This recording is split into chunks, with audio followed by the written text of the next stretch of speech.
할렐루야! 우리 옆으로 인사합시다. 하나님 우리 함께 하십니다. 시작. 하나님 우리 함께 하십니다. 자, 우리 눈을 맞추면서 인사합시다. 당신의 얼굴을 보니 하나님의 얼굴을 보는 것 같습니다. 시작. 당신의 얼굴을 보니 하나님의 얼굴을 보는 것 같습니다. 예, 만나서 반갑습니다. 무더위에 애쓰고 계시지요? 건강 잘 챙기시기 바랍니다. 자, 저를 주목해 주십시오. 하나님의 모략, 잊혀진 제자도, 마음의 혁신, 하나님의 음성 등의 저서를 통해 국내 그리스도인들에게도 잘 알려진 고 댈러스 윌라드 박사라는 분이 있습니다. 그분이 2013년도에 하나님의 부르심을 받았는데, 부르심 받기 2년 전에 2011년도에 한국을 내한한 적이 있습니다. 그때 이런 인터뷰를 했어요. 오늘날 크리스천 사이에는 그릇된 신화가 있습니다. 제자가 되지 않고서도 크리스천일 수 있다는 것입니다. 제자가 되기 위해서는 자기 찢어짐과 비움, 돌이킴이 있어야 합니다. 그런데 그것이 없이도 크리스천이 될 수 있는 시대에 살고 있습니다. 이것이야말로 이 시대의 비극입니다. 저도 전적으로 동의하는 바입니다. 지금도 여전히 이 시대의 비극은 제자가 되지 않고서도 그리스도인일 수 있다는 현실이라고 저도 확신하고 있기 때문입니다. 어떻게 이런 말을 할 수 있겠습니까? 이에 대해 댈러스 윌라드 박사의 책 잊혀진 제자도의 한 대목으로 답을 하도록 하겠습니다. 본해퍼가 말한 대로 순종이 없는 기독교는 예수 그리스도가 없는 기독교와 같습니다. 오늘날 전 세계 기독교의 계에는 그릇된 신화가 있습니다. 바로 제자가 되지 않고도 신자가 일 수 있다는 신화이지요. 은혜를 받으면 순종을 면제받는 것이 아닙니다. 은혜에 의해 올바른 순종이 시작될 수 있습니다. 뱀파이어 크리스천이란 우리 구원을 위해 필요한 그리스도의 피에만 관심이 있을 뿐 그리스도인으로서 순종하며 제자가 되어 합당한 삶을 사는 것에는 전혀 관심이 없는 크리스천들을 지칭하는 말입니다. 우리 시대 최대의 명제는 제자도를 회복하는 것입니다. 제자가 됐을 때 보이지 않는 영을 보이는 삶으로 살아낼 수 있습니다. 우리는 지금 마음과 삶이 변하지 않고서도 그리스도인이 될 수 있는 편리한 시대에 살고 있습니다. 저는 이 시대의 지도자들에게 묻고 싶습니다. 여러분들은 참된 제자도가 없는 사람들에게 어떤 권세와 근거로 세례를 주며 감히 그들과 하나님이 화목한 사이라고 선포할 수 있습니까? 라고요. 무슨 말입니까? 그리스도인들이 제자도를 실천하지 않고는 보이지 않는 하나님을 세상이 볼 수 있게 할 수 없다는 겁니다. 세상 사람들이 제자도를 실천하지 않고 그저 구원에 필요한 그리스도의 피만 탐하는 소위 뱀파이어 크리스천들을 보면서 하나님이 살아 계시다고 믿을 수 있겠냐는 겁니다. 불가능하다는 것이지요. 그렇게 제자도에 실패한 그리스도인은 사실 그리스도인의 존재 목적에 실패한 이입니다. 여러분, 그리스도인의 존재 목적이 뭡니까? 세상에 하나님을 증거하는 증인이 되는 겁니다. 하나님은 우리의 창조자이시다. 하나님은 우리의 구원자이시다. 하나님은 우리의 인도자이시다. 하나님은 우리의 심판자로 여전히 우리와 함께 계신 분이다. 이걸 증거하는 증인이 되는 것이 우리 그리스도인의 이 땅에 존재하는 존재의 목적입니다. 그런데 제자도에 실패한 이는 이 존재의 목적을 이루는 데 실패하게 됩니다. 당연하지요. 세상 사람들에게 손가락질을 받고 세상에 조롱과 무시를 당하는 이들이 어떻게 증인의 역할을 감당할 수 있겠습니까? 그렇기에 그리스도인이지만 제자는 아직 못된 이들은 하나님 나라를 위해서는 죄송한 얘기지만 쓸모없는 존재일 뿐입니다. 도리어 손해가 되는 존재이지요. 저는 이건 사견입니다.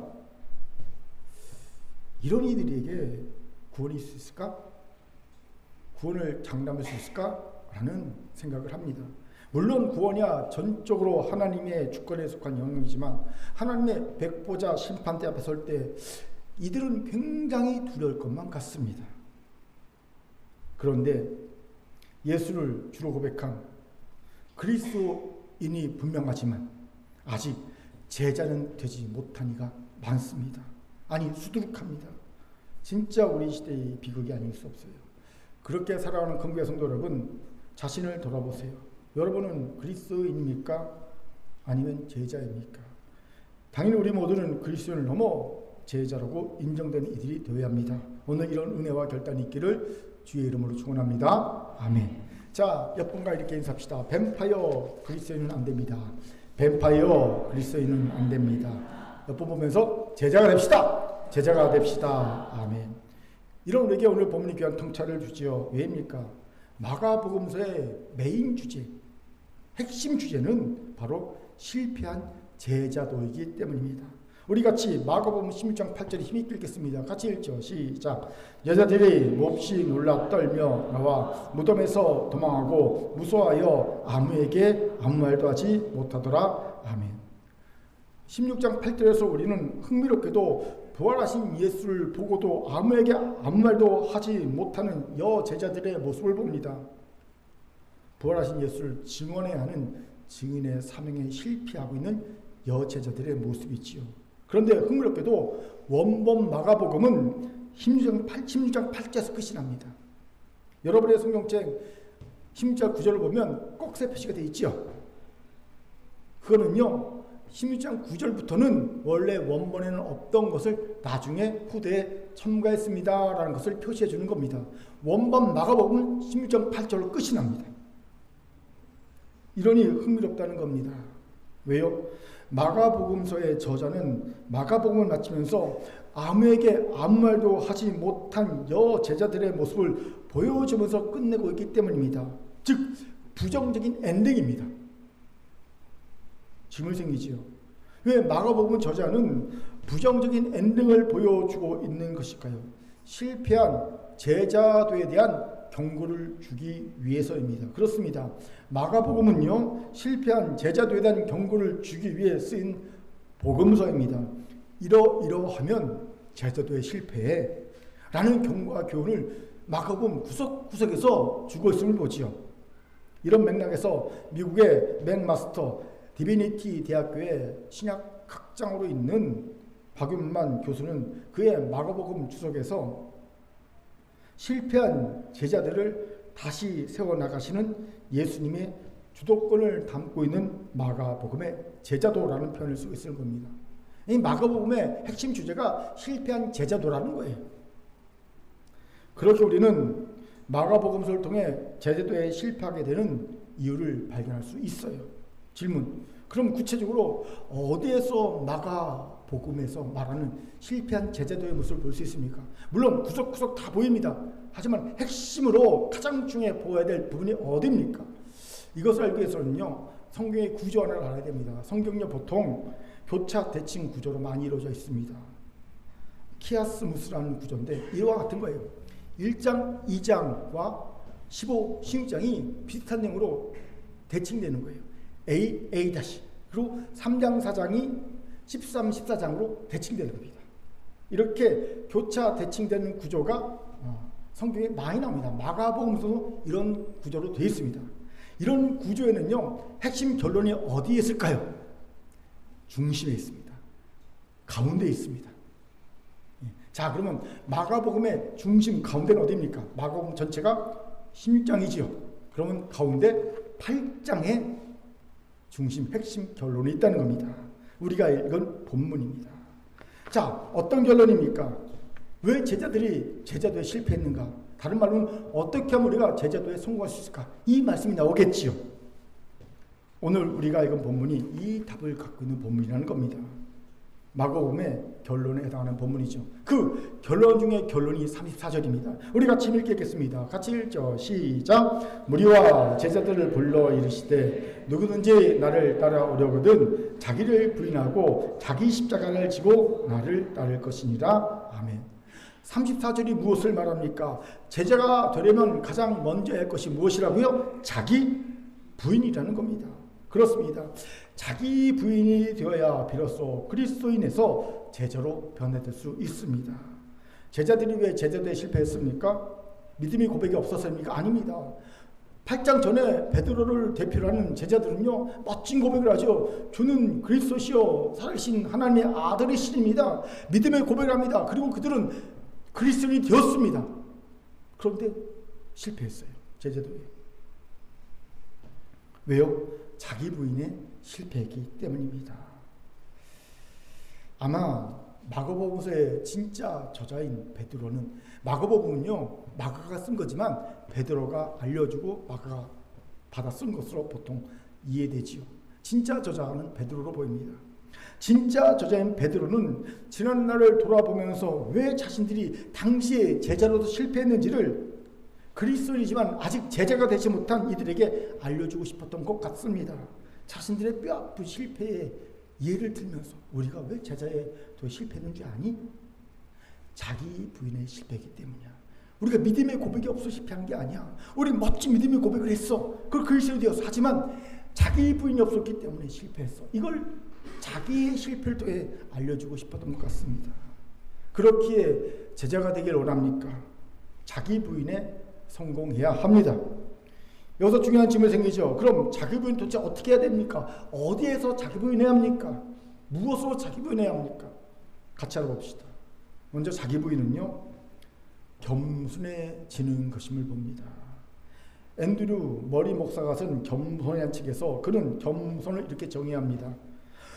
겸손은 자아를 포기하는 것을 말하며 또 하나님 앞에서 나 자신을 완전히 없애는 것을 의미한다. 그렇습니다. 겸손은 자아를 포기하는 것입니다. 겸손은 하나님 앞에서 나 자신을 완전히, 나의 소원을 완전히 없애는 겁니다. 이 말을 나는 죽어도 싸다라는 말로 생각하면 큰일 납니다. 이 말을 독일어 성서 주석은 이렇게 해석합니다. 자기 자신과 자아와 자기 소원을 포기하는 것을 의미한다. 즉 자기 부인은 자아와 자기 소원을 포기하는 겸손을 합니다. 다시 한번요. 자기 부인은 자아와 자기 자신과 자기 소원을 포기하는 겸손을 의미합니다. 앤드류 머리 목사는 이렇게도 말하지요. 겸손이 없으면 하나님의 임재 속에 있을 수도 없고 하나님의 은혜도 성령의 힘도 체험할 수가 없다. 즉 자아와 자기 소원을 포기하는 겸손을 쓰면 하나님의 임재를, 성령의 충만을 체험할 수 없다는 겁니다. 즉 겸손이 없으면 우리 그리스도는 빈 껍데기가 된다는 거예요. 이것을 주목합시다. 많은 그리스도인이 제자가 되지 못한 이유를 여기에서 발견하게 됩니다. 그들은 겸손하지 못합니다. 그들의 마음속을 보면 하나님이 그 마음의 보좌의 왕으로 좌정에 계신 것이 아니라 실상은 자기 자신, 우상이 떡하니 왕자에 앉아있음을 보게 됩니다. 이런 이들이 생각하는 것은 온통 자기 소원을 어떻게 신앙을 통해, 하나님을 통해 성취할 수 있을까 뿐임을 봅니다. 즉 신앙은 하나님 내 도구인 거예요. 내 수단인 거예요. 내 소원을 이루는. 당연히 자기의 소원을 이루는데 도움을 주지 못하고 도리어 방해가 되는 하나님이라면 더 이상 믿을 필요가 없는 겁니다. 신앙도 학원 끊듯이 끊어버리는 겁니다. 나 이제 교회 끊을 거예요. 이렇게 끊어버리는 겁니다. 내게 도움이 안 되니까. 내 소원을 이루는데 방해만 되니까. 겸손하지 못한 자입니다. 당연히 그리스도인일 수 있어요. 하지만 자기 부인이 없기 때문에 제자는 못 되는 자들입니다. 그렇게 자기 부인하기 원합니까? 겸손하십시오. 자아와 자기 소원을 포기해야 합니다. 여기서 겸손하지 못한 자는 반발심이 들 수 있습니다. 마치 하나님이 자기의 것을 빼앗아가는 강도처럼 느껴질 수 있어요. 혹은 우리의 행복은 전혀 고려치 않는 폭군처럼 하나님이 느껴질 수 있습니다. 하나님이 정말 강도이자 폭군이십니까? 결코 아니지요. 하나님은요 선하고 자비로우시며 우리를 위해 그 아들을 죽기까지 내어주신 사랑의 아버지 하나님이십니다. 그 하나님이 우리에게 이유 없이 자아를 분리하고 네 소원을 포기하라고 겸손하라고 말씀하신 것이 아닐 겁니다. 다 이유가 있을 겁니다. 그 이유가 뭡니까? 자아와 자기 소원은 결코 우리를 행복하게 해주지 못한다는 겁니다. 결국 우리를 제자가 되지 못하게 할 뿐 아니라 구원에도 이르지 못하게 하는 원흉이 된다는 거예요. 우리의 자아와 우리 자기 소원이 결국 우리를 구원해서 배제시킨다는 겁니다. 이유는 간단합니다. 우리의 타락한 본성이 만드는 자아와 자기 소원은요, 당연히 변질될 수밖에 없기 때문입니다. 여러분, 재료가 변질되었는데 변질된 재료로 만든 음식이 싱싱할 수 있겠습니까? 말도 안 되지요. 당연히 온전할 수 없습니다. 마찬가지로 타락한 본성이 만든 우리의 자아와 우리의 자기소원은 온전할 수 없습니다. 타락해 변질되어 버렸습니다. 그렇게 버려져야 한다는 겁니다. 여기서 그래도 목사님 조금 고치고 수정하면 되지 않을까요? 고치고 수정했으면 되지 않을까요? 라는 생각을 하는 분도 있을 겁니다. 죄송하지만 그 마음을 이해하지만 그래도 안 됩니다. 예를 들어 오므라이스를 만드는데 달걀이 10개가 들어갔어요. 딱 만들고 보니까 글쎄 달걀 하나가 썩었네. 나중에 썩은 달걀이 들어간 걸 알았어요. 그럼 여러분, 아이고 10개 중에 1개만 썩었으니 그 오므라이스 그냥 먹자라는 분이 있을까요? 이 걷어낼 수도 없지만 혹시 이 부분쯤일까 걷어내고 그래도 먹자라는 분이 있을 겁니까? 아니지요. 아마 대부분요 그 오므라이스 자체를 버려버릴 겁니다. 왜? 썩은 달걀이 들어갔기 때문에. 예. 대부분 묻지도 따지도 않고 그냥 과감하게 음식 쓰레기통에 버릴 겁니다. 물론 그럼에도 불구하고 굳이 썩은 달걀이 든 오므라이스를 먹으려는 이들이 있긴 하더라고요. 제가 이런 간증을 들은 적이 있어요. 한 목사님이 무료 급식소에서 노숙자들에게 급식을 주는데 매주 주는데 유독 한 할아버지가 급식을 안 받고 썩은 음식 쓰레기통에서 썩은 음식을 꺼내서 먹는 거예요. 계속 목사님이 이렇게 보니까 할아버지가 좀 숫기도 없고 자존심이 세서 그런가 싶어서요. 하루는 마음을 먹고 식판에다가 따뜻한 밥하고 그 싱싱한 재료를 만든 반찬을 잔뜩 넣어서 국과 함께 딱 할아버지한테 식판을 두고 가서 할아버지한테 딱 내밀면서 할아버지 이것 드세요. 썩은 음식 드시지 마시고요. 그리고 딱 내드렸어요. 그때 할아버지가 아무 말 없이 그 식판을 받아서 옆으로 딱 치워놓더니 다시 음식 쓰레기통을 뒤지더라는 겁니다. 놀란 목사님이 아니 할아버지 왜 이것 안 드시고 왜 썩은 음식을 드시러 가세요? 그러니 할아버지가 이렇게 대답합니다. 나는 이게 맛있어. 오랫동안 썩은 음식만 먹었더니요 썩은 음식이 맛있는 겁니다. 저는요 아무리 자아와 자기 소원을 포기하지 않으면 죽는다고 말하셔도 귀를 닫아버리고 여전히 자아와 자기 소원에 목매어 있는 이들이 이 노숙자 할아버지와 같다는 걸 깨달았습니다. 이들은 완전히 변질되고 타락한 세상에 동화되어 버린 겁니다. 그래서 이제는요 썩은 세상의 것이 맛있는 겁니다.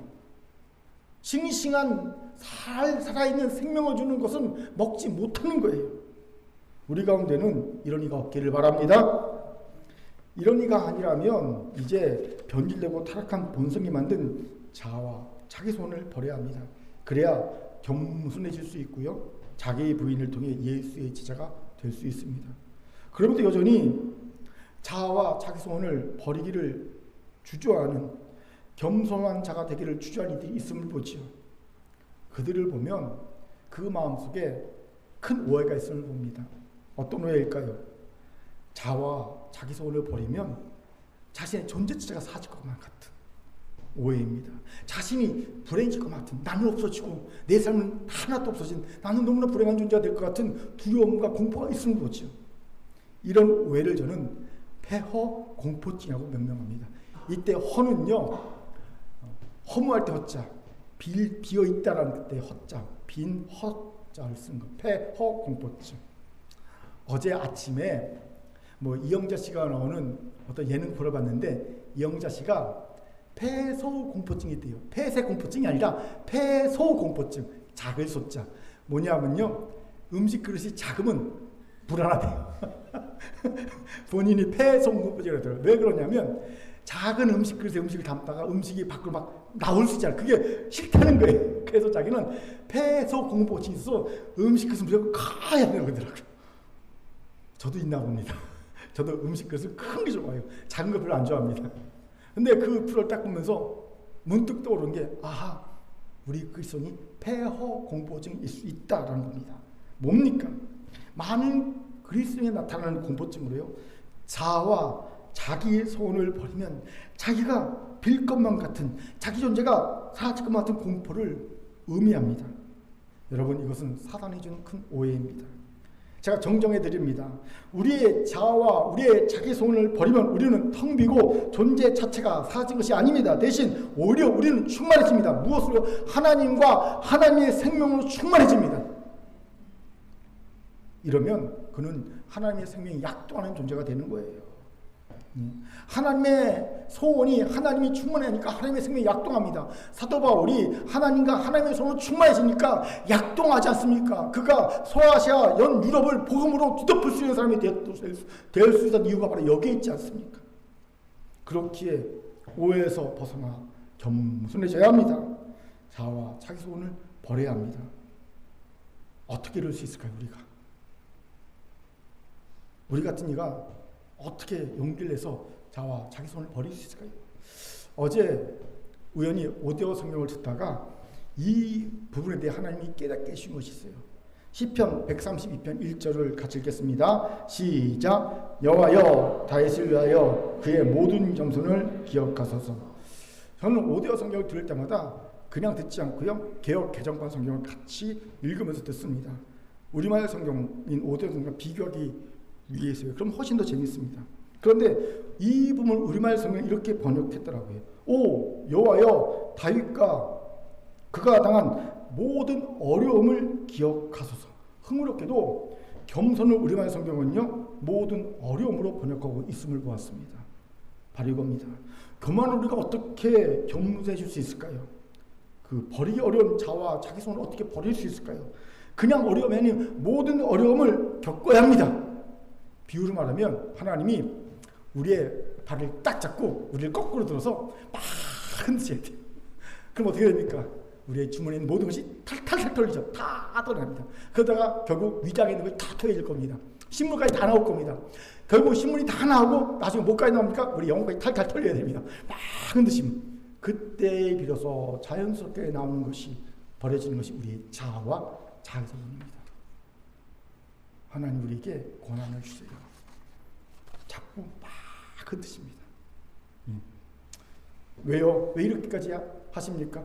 이렇게까지 하지 않으면 우리는 절대 자아와 자기 소원을 버리지 못한다는 것을 잘 아시기 때문입니다. 저는 이것을요, 지난 29년 동안 목회를 하면서 깨닫고 있습니다. 여러분이 보시기에는 어떨지 모르지만 예전에 비해 저는 굉장히 겸손해졌습니다. 하나님이 아십니다. 제가 얼마나 교만한 자였는지를. 어마무시하게 교만했었죠. 그런데요, 29년도 하나님께서 막 제 다리를 딱 잡고, 이거 제 얘기입니다, 거꾸로 들고 막 흔드셨거든요. 그래서 막 다 쏟아지고 위장에 있는 거 다 토해내고 신물 나오고, 그러면서 영혼도 가출하고, 그러면서 내 자아도 빠지고, 그리고 내 소원도 쑥 빠져버리더라고요. 하나님 나를 굴리셨어요. 그 결과 그나마 지금의 제가 되었음을 고백합니다. 여전히 고백하지만 제가 이런 고백을 하나님께 얼마 전에 드렸습니다. 제 고백입니다. 자아란, 내 자아란 결국 하나님을 모시기 위한 빈 그릇의 가치만 있구나. 그렇습니다. 이건 제 고백입니다. 제게 자아란 다른 것이 아닙니다. 내 자아란 뭐 자아를 성취하고 자아를 온전케 하고 그 자아가 아닙니다. 내 자아란 단순한 의미가 뭐냐면 하나님을 모시기 위한 빈 그릇의 가치만 있을 뿐입니다. 그러니 제가 할 일은요, 그저 자아를 깨끗하게 비우려고 노력하는 것뿐이라는 거예요. 제 계획을 비우려고 노력하는 것뿐입니다. 현재 제가 깨달은 것은 여기까지입니다. 내 자아는 다른 것이 아니라 그냥 하나님을 모시기 위한 빈 그릇의 가치만 있을 뿐이구나. 내 자아 성취를 위해서, 내 자아를 성숙히 해서 그게 내 자아의 존재 의미가 아니구나. 그냥 내 자아는 깨끗한 그릇이면 되는구나. 하나님을 모시기 위한 그릇이면 되는구나. 이게 내 자아의 의미구나. 물론 이 깨달음도 실천하지가 녹록지 않아요. 매일 치열한 영적 전투가 제 안에 일어납니다. 그리고 많이 패배합니다. 하지만 분명한 것은요, 목적지를 정확히 알았습니다. 그렇기에 끊임없이 지면서도 한 걸음씩 한 걸음씩 나아갑니다. 끊임없이 지고 패배하면서 한 걸음씩 나아가고 있어요. 그렇게 사랑하는 긍휼 성도 여러분, 자기 부인을 통해 제자가 되려고 하십니까? 겸손하십시오. 자아와 자기 소원을 버리세요. 고난받음이 도리어 은혜임을 아시기 바랍니다. 그래서 결국 자아란 하나님을 모시기 위한 빈 그릇의 가치만 있을 뿐임을 깨달으시기 바랍니다. 하나님이 우리를 자기 부인을 한 제자로 만드실 줄 믿습니다. 아멘. 아멘. 자, 저를 따라합시다. 자아와 자기 소원을 버리는 옆으로 보면서 인사합니다. 겸손의 사람이 됩시다. 겸손의 사람이 됩시다. 아멘. 두 번째로 자기 부인은 자기가 죽도록 하기 싫은 것을 감사함으로 하는 곳에서 나타나야 한다는 거예요. 어떻게 이런 말 할 수 있습니까? 사람이 언제 자기 부인하기가 가장 힘든지 아십니까? 자기가 죽기보다 싫은 일을 해야 할 때입니다. 이럴 땐 정말 자기 부인이 힘들죠. 스트레스 지수가 확 올라갑니다. 그런데 참 아이러니하게도 놀라운 일인데요. 우리가 진짜로 하기 싫은 일 거의 100%는 우리의 삶에 꼭 필요한 거라는 겁니다. 예를 들어 직장 가기 진짜 힘드시죠. 월요일 되면 출근하기 너무 힘드시죠. 근데 그 너무 힘든 진짜 하기 싫은 그 일이 우리의 삶에 꼭 필요하잖아요. 생존을 위해서. 그렇죠? 예, 운동 정말 하기 싫죠. 예, 저도 맨날 운동 안 한다고 뭐라고 소리 듣는데, 그런데 사실 운동은 우리 삶에 꼭 필요한 거잖아요. 건강을 위해서. 또 기도. 기도의 자리 앉기 얼마나 힘듭니까? 그런데 여러분, 기도는 정말 하기 싫지만 꼭 필요합니다. 영혼의 호흡입니다. 기도 안 하면 죽습니다. 이렇듯 보통 우리가 정말 하기 싫은 것들은 사실 우리의 삶에 꼭 필요한 것일 경우가 거의 100%입니다. 여기에서 질문이 생기죠. 왜 우리는 꼭 필요한 일임에도 하기를 싫어할까요? 이유에 대해 하기 싫은 일을 하는 힘이란 책에서 저자는 4가지 이유를 설명합니다. 소개합니다. 첫째, 우리의 뇌가 게을러서 골치 아픈 것을 싫어하기 때문이다. 뇌는요, 가능하면 낯선 방식을 피하려고 합니다. 편한 방향으로 움직이려고 합니다. 이게 특징입니다. 그래서 귀찮고 골치 아픈 일일수록 스스로 고민하고 판단하기 싫을수록 뇌는요, 이거 쓸데없는 거야, 하지 않아도 되는 거야 하면서 의심을 막 심어줍니다. 귀찮은 일, 힘든 일은요, 내가 스스로 이건 별 볼일 없는 거야, 이건 쓸데없는 일이야 라고 의심을 심어줘서 안 하게 한다는 거예요. 예. 두 번째로 근사하게 보이고 싶은 허영심 때문이라는 겁니다. 하찮은 일하고 폄하하고 우습게 보는 데는요, 자만심에 한몫합니다. 인정받는 일을 하는 사람을 가치 있는 사람이라고 여기는, 일에다 자기 정체성을 부여하는 사람에게서 흔히 이건 쓸데없는 일, 가치 없는 일이니까 이걸 안 해도 돼, 그리고 하기 싫은 일을요 가치 없게 여기면서 안 하게 된다는 거예요. 셋째는요, 모든 단박에 얻고 싶은 욕심 때문이라는 겁니다. 성공하지 못한 이유는요, 재능이 부족해서가 아닙니다. 작은 일 할 때, 작은 실패를 할 때마다 쉽게 다리로 갈아타기 때문이라는 거죠. 성공은 다름이 아니라 그만두고 싶은 마음을 다스리는 데 있습니다. 헛수고를 감수할 배포가 필요합니다. 헛수고를 감수할 배포가 없기 때문에 우리는요, 하지 않는 거예요. 하기 싫으니 하지 않는 겁니다. 네 번째, 실패에 대한 두려움 때문입니다. 실력보다 좋은 결과를 바라는 마음을 접는 것이 중요합니다. 시작은요, 불확실성 속으로 뛰어드는 겁니다.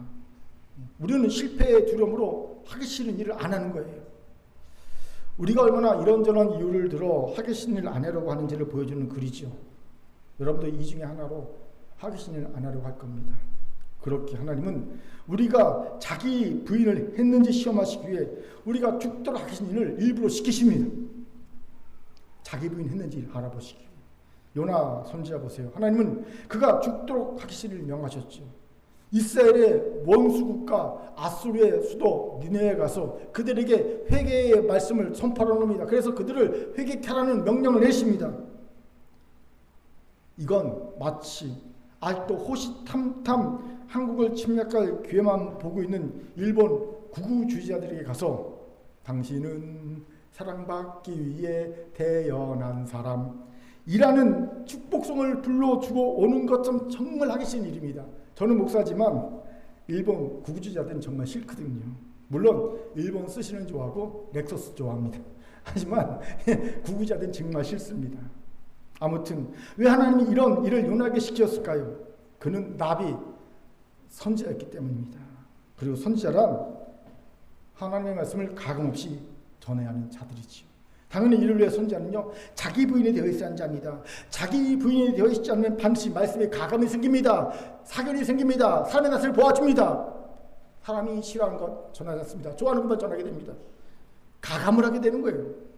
선지자로서는 나비로서는 꽝이죠. 제가 말씀을 전하면서 주의하는 부분이 이 부분입니다. 저는 최선을 다해 가감되지 않으려고, 사견에 들어가지 않으려고 조심합니다. 예를 들어 제가 요즘 정치 이야기를 많이 했지요. 자, 물어볼까요? 제가 정치하기 좋아서 할까요? 아니면 좋지 않은데도 할까요? 좋지 않습니다. 싫습니다. 실례로 몇 년 전에 제가 조국 투표를 옹호하는 설교를 했다가 장문의 메시지를 받았습니다. 그리고 새신자가 교회를 떠났습니다. 트라우마가 생겼어요. 모처 만에 새신자가 왔는데 조국을 옹호하는 설교를 했다가 그냥 메시지를 받고 교회를 떠나버리니 얼마나 트라우마가 생기겠습니까? 예. 그런데 왜 합니까? 문제가 야기될 소지가 다분한데 이유가 있어요. 나비는 선지자는요, 가감해서는 안 되니까. 그리고 여러분, 제가 정치 얘기를 하는 게 아니에요. 그러면요, 하나님 나라 이야기를 하는 겁니다. 예. 공의와 정의라는 하나님의 나라의 가치관을 가지고 우리의 삶과 직접 연관이 되어 있는 정체계를 분석하고 판단하고 푸는 겁니다. 고액의 선지자들이 그랬듯이 고액의 선지자들 보십시오. 다 정책입니다. 국내 정치에 대한 얘기들로 꽉 찼습니다. 이사야자가 그렇고 아모스가 그렇고 미가서가 그렇고 다 그렇습니다. 구약에서 정책에 빼면 아무것도 없어요. 정책이 한 겁니까? 아니요. 그거는요, 하나님 나라의 공의와 정의는 가치관으로 하나님 나라 얘기를 한 거거든요. 저는요, 하나님 나라 얘기를 하고 있는 겁니다. 그러니까 할 수밖에 없죠. 또 가감해서는 안 되잖아요.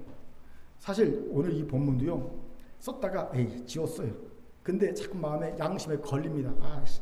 내 마음대로 말씀을 지워버리면 안 되지. 그리고 다시 넣은 거예요. 다 지웠다가 다시 쓴 거예요. 왜요?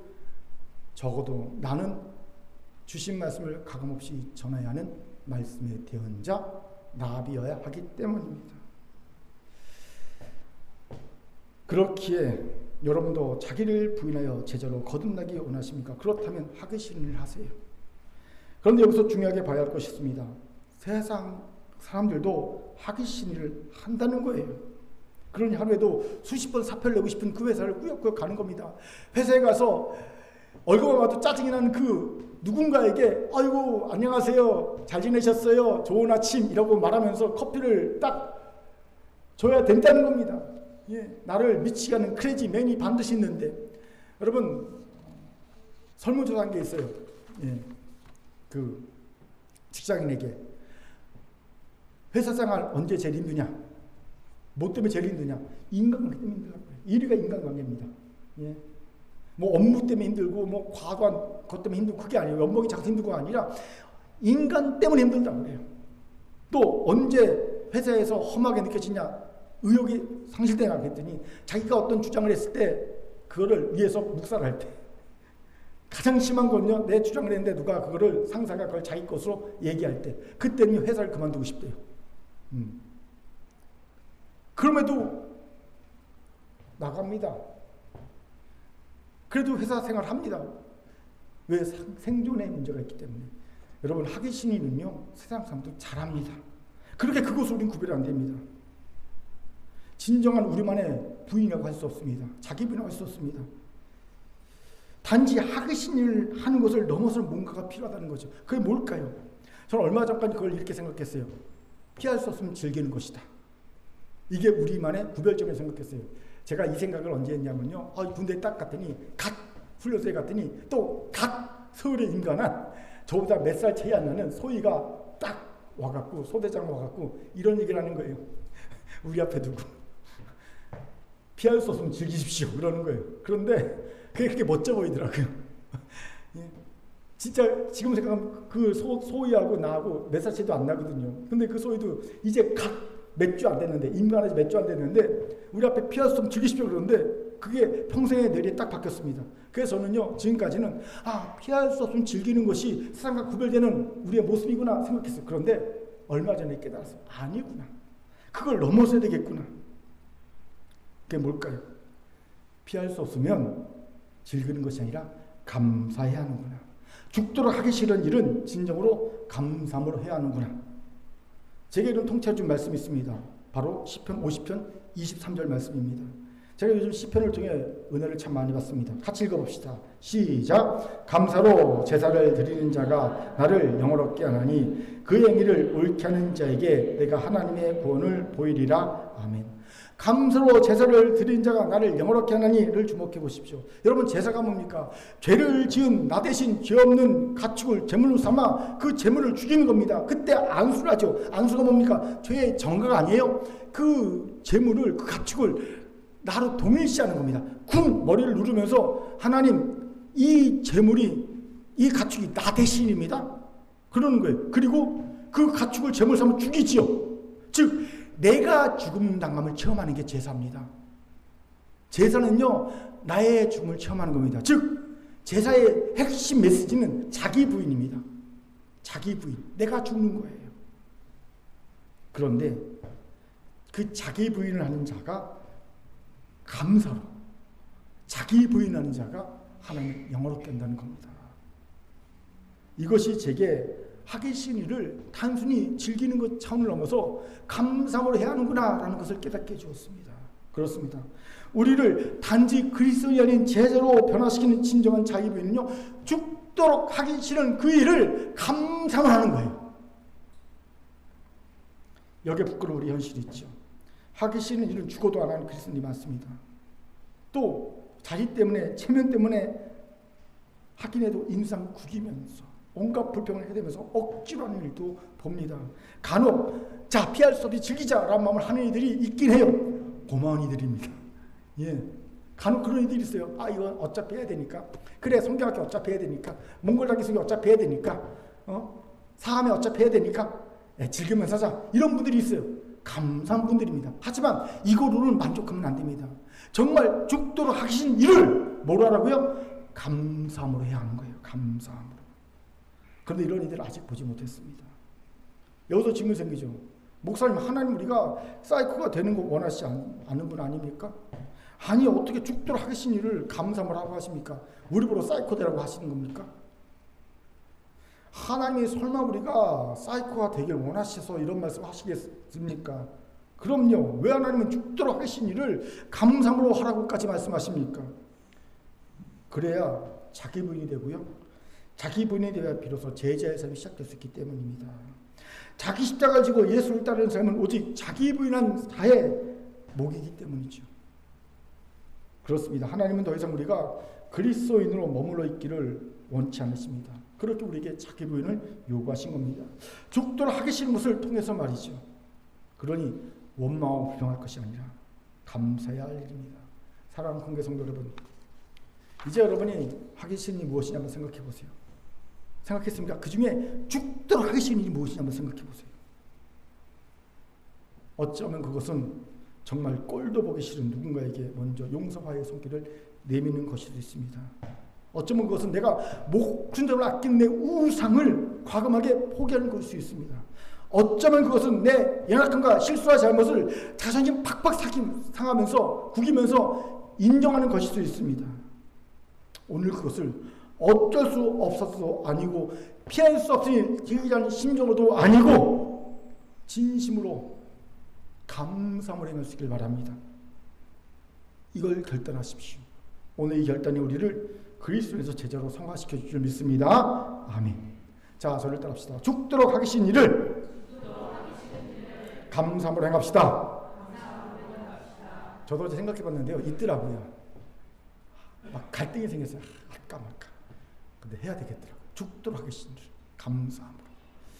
세 번째로 자기 부인은요, 항소하지 않는 것으로 나타내야 한다는 거예요. 항소. 우리 34절 다시 힘있게 읽겠습니다. 시작. 무리야 제자들을 불러 이르시되 누구든지 나를 따르려거든 자기를 부인하고 자기 십자가를 지고 나를 따를 것이니라. 아멘. 34절에서 자기 십자가를 지고 나를 따를 것이냐 라는 구절에 주목하십시오. 이 부분에 대한 독일어 성서 주석은 이렇게 해석합니다. 소개합니다.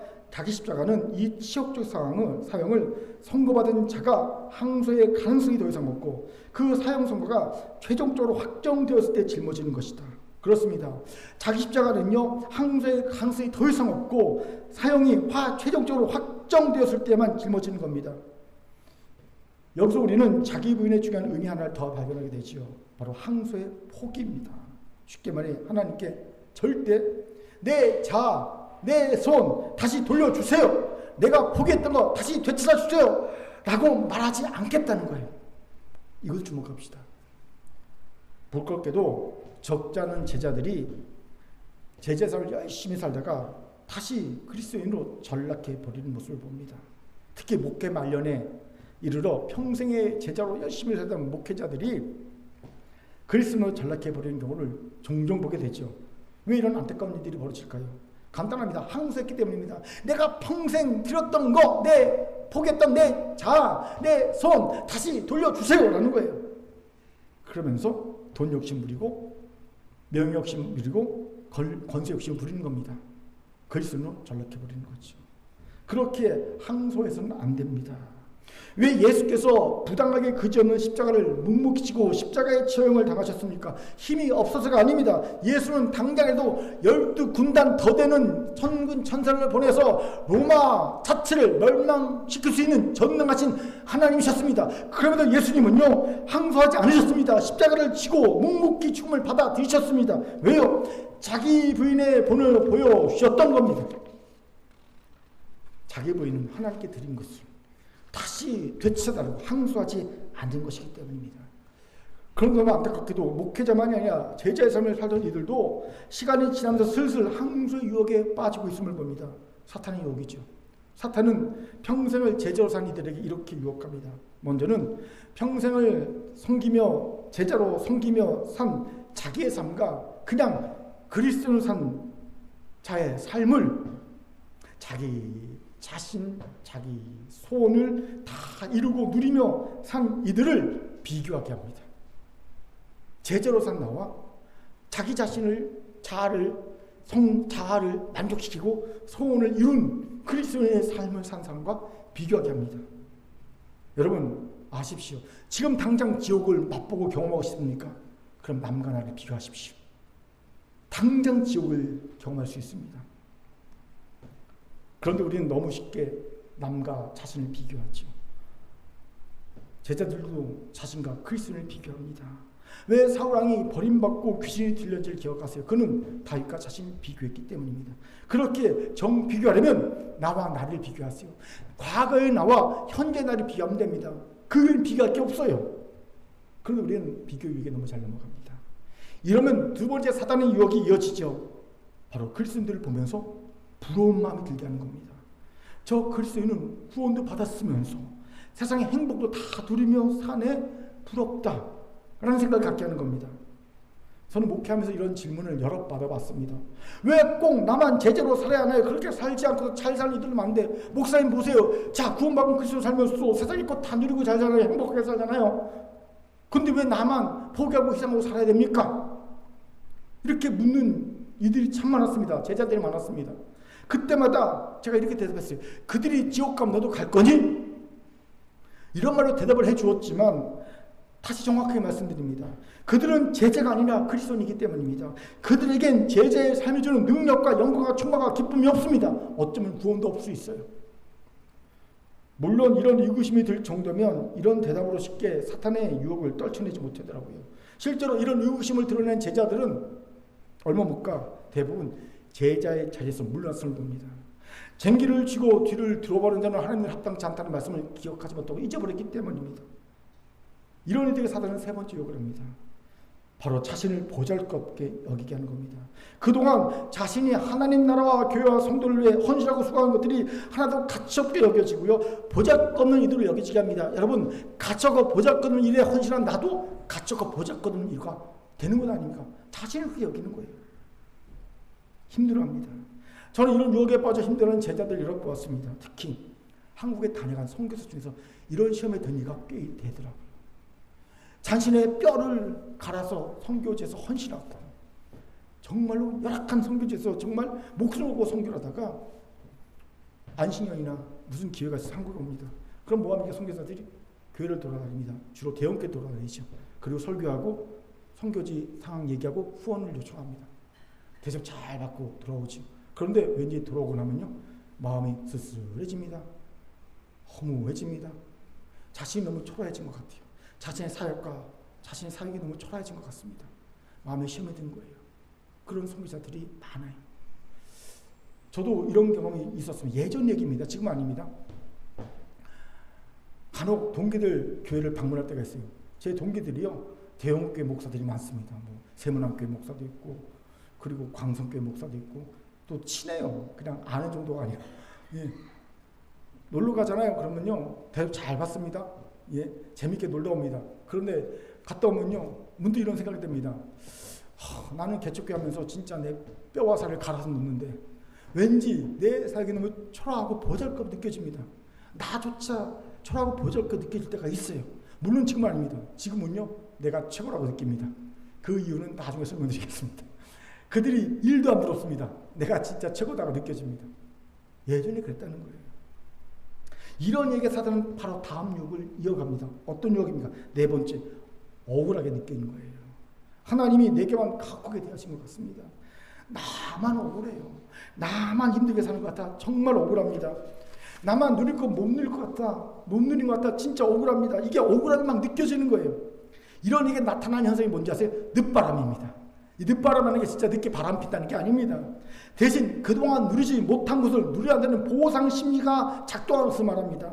그동안 하지 못한 여행도 막 다녀보고, 그동안 맛있는 거 못 먹으러 다니는데 맛있는 거 막 먹으러 다녀보고, 친구도 만나지 못했는데 친구도 막 만나러 다니고, 몸매도 피부도 가꾸지 않은데 이제 열심히 몸매도 가꾸고 피부도 가꾸고, 이제 자기 개발도 못했는데 자기 개발 공부도 열심히 하고 등등, 그동안 해보지 못한 걸 하려는 늦바람이 부는 거예요. 그런데 아십시오, 이것도 잠시입니다. 원래 고기도 먹어본 놈이 먹는다고요? 안 먹던 놈이 먹으면요, 취하거나 설사하고 그러거든요. 놀아본 이가 잘 놉니다. 평생 제대로 산 이는요, 놀아보려고 해도요, 일단 몸이 안 따라오고요, 돈도 없고요, 상황도 안 되고요, 마음도 불편합니다. 예, 설사하거든요. 영적 설사. 안 됩니다. 이때 사단이 마지막 유혹합니다. 결정타를 통해 제자를 넘어뜨리는 겁니다. 무엇인지 아세요? 하나님께 원망과 불평함을 토해내는 겁니다. 입으로. 아십시오. 우리가 마음으로 하는 원망과 입으로 토해내는 원망은 결코 같지 않습니다. 여러분, 마음으로 하는 원망을 얼마든지 돌이킬 수 있는, 아직 내 입으로 나가지 않은 거거든요. 내가 통제권이 내게 있어요. 하지만 잘 아십시오. 입으로 그것이 딱 나오는 순간 그 통제권은 이미 내게 없어요. 그거는 누구에게 있습니까? 사단에게 있어요. 사단에게 있어요. 사단은요, 우리가 입으로 딱 원망을 토해내는 순간 그 토해낸 원망을 딱 갖고요, 어디에 나간지 아십니까? 당당하게 하나님 앞에 나갑니다. 그 하나님께 이렇게 참소합니다. 하나님, 이래도 이 사람이 주의 진정한 제자입니까? 그를 제자의 자리에서 탈락시켜 주십시오. 당당히 참소합니다. 정당한 참소입니다. 사단이지만 이 사단의 참소로 제자에서 그리스도로 나고된 이들이 얼마나 많은지요.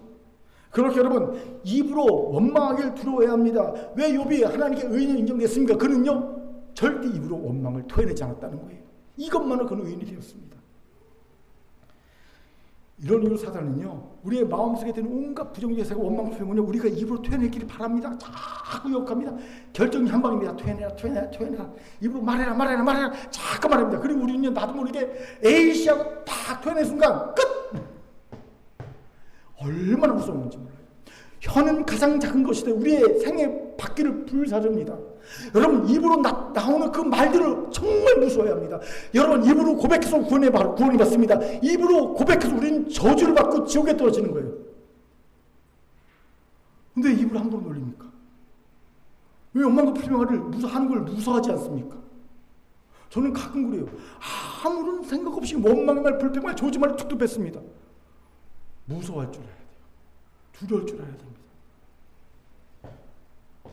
보세요. 안타깝게도 많은 제자들이 이런 사단의 유혹에 하나 둘씩 무너지면서 결국 제자라는 영광선 타이틀 잃어버리고 그리스도를 전락하고 말지요. 그렇게 이제 우리를 돌아봅시다. 우리도 혹시 이런 유혹의 과정을 통해 제자에서 그리스도인이 되어 있지는 않습니까? 안타깝게도 우리 중에도 이런 이들이 있더라고요. 여기에도 있어요. 제자였는데 그리스도인으로 타락한 사람. 어찌해야 됩니까? 항소하지 않기로 결단해야 합니다. 쉬운 말로 뒤로 물러나지 않겠다. 하나님께 다시 돌려달라고 하지 않겠다. 결단해야 합니다. 우리가 너무 잘 아는 말, 낙장 불입. 확 이해가 되죠. 이를 위해 고백하고 믿어야 할 것이 있습니다. 무엇입니까? 나는 이제 거룩한 산자도 주께 드려진 과거형입니다. 존재라는 겁니다. 같이 로마서 12장 1절 힘있게 읽겠습니다. 시작. 그러므로 형제들아 내가 하나님의 모든 자비하심으로 너희를 권하노니 너희 몸을 하나님이 기뻐하시는 거룩한 산자도 드리라. 이는 너희가 드릴 영적 예배니라. 아멘. 보세요. 하나님 우리의 몸을 거룩한 산자도 드려 명령하십니다. 그래서 재물이란 죽은 것을 말합니다. 우리 자신을 죽은 재물을 여기라는 겁니다. 그런데 왜 산제사입니까? 육신은 아직 살아있기 때문입니다. 즉 육신은 살아있지만 재물처럼 죽은 것처럼 여기라는 겁니다. 여러분 죽은 재물이 무슨 항소를 합니까? 죽었는데 끝이잖아요. 항소 포기가 아니라 항소 불능입니다. 예, 정확한 표현이 우리는 항소 불능입니다. 죽었기 때문입니다. 이 사실을 인정하고 믿음을 고백하고 선포하는 겁니다. 나는 예수와 함께 십자가에 못 박혀 죽었고 장사되어서 부활하여 세상을 살고 있다. 그렇게 나는 이제 사나 죽으나 주의 것이다. 나는 항소 불능이다. 이 믿음의 고백을 하십시오. 그러면 결코 쟁기를 잡고 뒤를 돌아보지 않습니다. 그런 어리석은 자가 되지 않을 수 있습니다.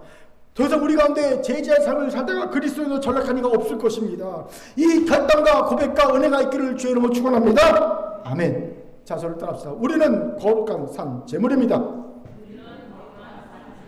옆분 보면서 항소 불능입니다. 항소 불능입니다. 이제 말씀하시죠. 18세기에 하나님이 사용하신 위대한 부흥사 중 하나였던 조지 휘필드라는 분이 있어요. 이분이 이런 설교를 남긴 적이 있습니다. 우리 주 예수 그리스도를 믿고 우리 자신을 부인합시다. 오직 이것을 통해서만 이 땅에 살았던 모든 성도가 주님의 기쁨 속으로 들어 올라갔습니다. 무슨 말입니까?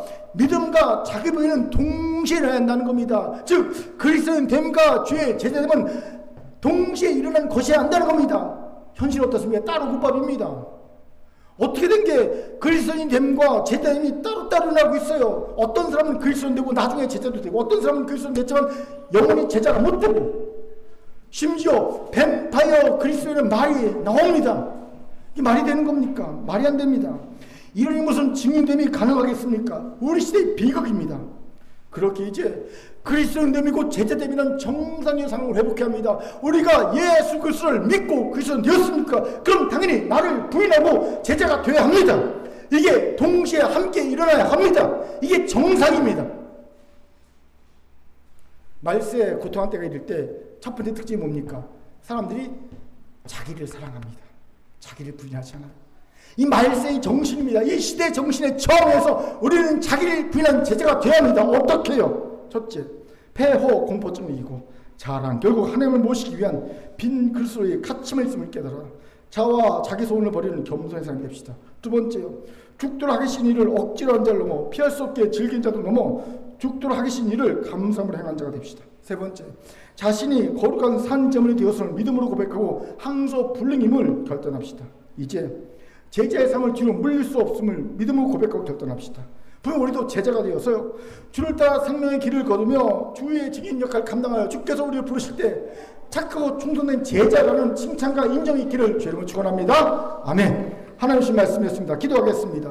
사랑과 자비하는 참 감사합니다. 하나님, 우리가 그리스도인이 됨과 동시에 제자가 되기 원합니다. 이를 위해 하나님 자기를 사랑하는 이 시대에 맞서서 자기 부인의 능력과 결단이 있게 도와주옵소서. 오늘 우리 모두를 제자로 만들어 주옵소서. 감사드리며 예수님 이름으로 기도합니다. 아멘.